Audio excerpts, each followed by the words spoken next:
In the land of Canaan, Dinah, the daughter of Jacob and Leah, went out to see the local women.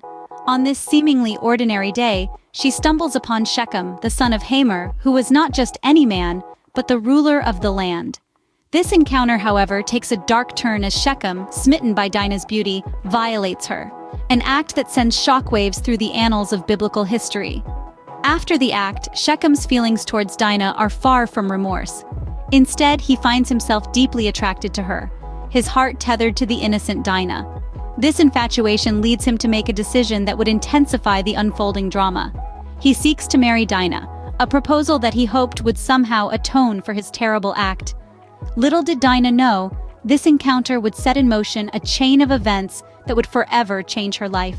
Despite his initial act of violence, Shechem found himself drawn to Dinah, wishing to make her his wife. This was no fleeting infatuation. Shechem's feelings were so strong he approached his father, Hamor, seeking guidance and support. He expressed his deep desire to marry Dinah, a proposal that Hamor took to heart. Understanding the gravity of the situation, Hamor took it upon himself to negotiate with Jacob, Dinah's father. They met amidst the hustle and bustle of the ancient city, their conversation echoing off the stone walls. Hamor, with a father's understanding, suggested an arrangement of intermarriage, aiming to weave a bond of peace between their two families. It was a proposal filled with hope and the promise of unity, a stark contrast to the act of violence that had set these events in motion. Thus, Shechem, the violator, sought to become Dinah's husband through honorable means. The news of Dinah's violation reached Jacob, but he decided to wait for his sons to return from the fields. The patriarch was caught in a whirlwind of emotions. The shock of his daughter's fate at the hands of Shechem weighed heavily on him. Yet Jacob, a man known for his wisdom, chose to withhold immediate reaction. His decision to wait was not an act of cowardice or indifference, but a sign of his measured approach. One could almost feel the palpable tension as Jacob's household braced for the return of his sons. The news of their sister's plight was bound to ignite their fury and demand a response. Yet, Jacob chose to bear the burden of knowledge alone, at least for a while. He was a father caught in the crossfire of his daughter's tragedy, waiting for his sons to return, to share the heavy load. But even as Jacob waited, a plan was being hatched. When Jacob's sons heard about their sister, they were filled with fury. This was not a rage that could be quelled easily. It was a fury that demanded justice, a justice they were determined to serve themselves. While their father Jacob was taken aback by the proposal made by Shechem and Hamor, Dinah's brothers perceived it as an audacious insult, adding fuel to their burning anger. They decided to take matters into their own hands, devising a plan that was as cunning as it was ruthless. One can imagine them, huddled together, their faces hardened by their sister's plight, their hearts pounding with a fierce determination. The plan was simple but deceptive. They proposed a condition, that Shechem, Hamor, and every male of their city must undergo circumcision, a sacred rite in their tradition, for them to give Dinah to Shechem in marriage. It was a proposal that Shechem and Hamor might have found bizarre, even extreme. Yet, so was their desire to have Dinah and to form an alliance with Jacob's family. They agreed to the condition, even convincing the men of their city to do the same. The audacity of their agreement is breathtaking, given the physical pain and risk involved. Yet, they were oblivious to the real peril they were stepping into. The brothers' demand for circumcision was not about upholding a sacred tradition or seeking a genuine bond. It was a calculated move, a ploy designed to incapacitate the men of Shechem, to render them vulnerable to the imminent attack. It was a masterstroke of deception, a disturbing display of cunning that shrouded a sinister plan. The brothers had turned a sacred rite into a weapon of revenge, betraying not just Shechem and his people, but also their faith and their father's trust. And so the men of Shechem agreed to the proposal, unknowingly walking into a trap. A trap that was set by their own naivety, their own desire, and their own trust in the seemingly reasonable proposal made by Dinah's brothers. A trap that would soon unleash a wave of retribution, altering the course of their lives forever.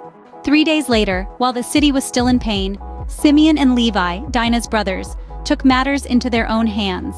The city, still reeling from the pain of their recent circumcisions, was vulnerable and unsuspecting. It was the perfect moment for the brothers to strike, and strike they did. The sun had barely risen, and the city was still shrouded in the morning mist when Simeon and Levi, swords in hand, entered the city gates. Their hearts were heavy with rage, their minds clouded by the desire for retribution. With every step they took, the image of their sister's plight fueled their fury. They moved swiftly and silently through narrow alleys and broad streets, their swords cutting through the morning silence. One by one, they sought out the men of the city, still weak and defenseless from their recent wounds. With grim determination, they exacted their deadly toll, their swords acting as the instruments of their vengeance. Their first target was Shechem, the man responsible for Dinah's suffering. The look of surprise on his face was quickly replaced by one of fear as he met his fate at the hands of Simeon and Levi. His father Hamer was next, and he too fell under their relentless attack. But their vengeance was not limited to Shechem and Hamer. Every male in the city met the same fate. The air was filled with the cries of the dying and the sound of clashing swords. The city, once buzzing with life, was now a scene of death and destruction. In their quest for vengeance, they turned the city into a scene of bloodshed. The tragedy of Dinah had unleashed a wave of violence that washed over the city, leaving it desolate and lifeless. The brothers had avenged their sister, but at a heavy cost. The city of Shechem was no more, its people slaughtered, its streets stained with blood, a stark reminder of the devastating power of betrayal, deception, and vengeance. In the aftermath of their vengeance, Jacob's sons took their spoils. The city, once vibrant and teeming with life, was now a shell of its former self. The streets were silent, save for the faint echoes of the carnage that had unfolded. The sons of Jacob, fueled by their fury, had reduced this flourishing city to ruins. And now, they began to claim their plunder. The wealth of Shechem was theirs for the taking: gold, silver, livestock, and all that was good in the city and in the field. They seized it all, a grim testament to their wrathful retribution. But their plunder was not limited to material possessions alone.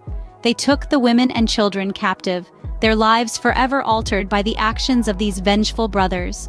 Yet, amidst the spoils of their victory, there was an underlying current of dread. For even as they reveled in their triumph, a shadow loomed overhead, casting a pall over their celebrations.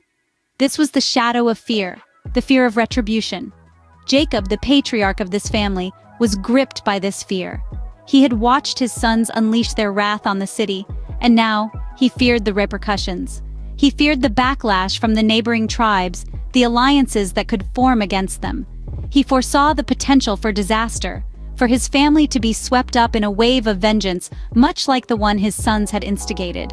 He rebuked Simeon and Levi, his words echoing with the weight of his fear. He questioned their actions, their decision to let their wrath dictate their path, and in doing so, potentially endanger their family. He warned them of the consequences that their actions could bring, of the cycle of vengeance that they may have set into motion. But even as they celebrated their victory, Jacob feared the consequences.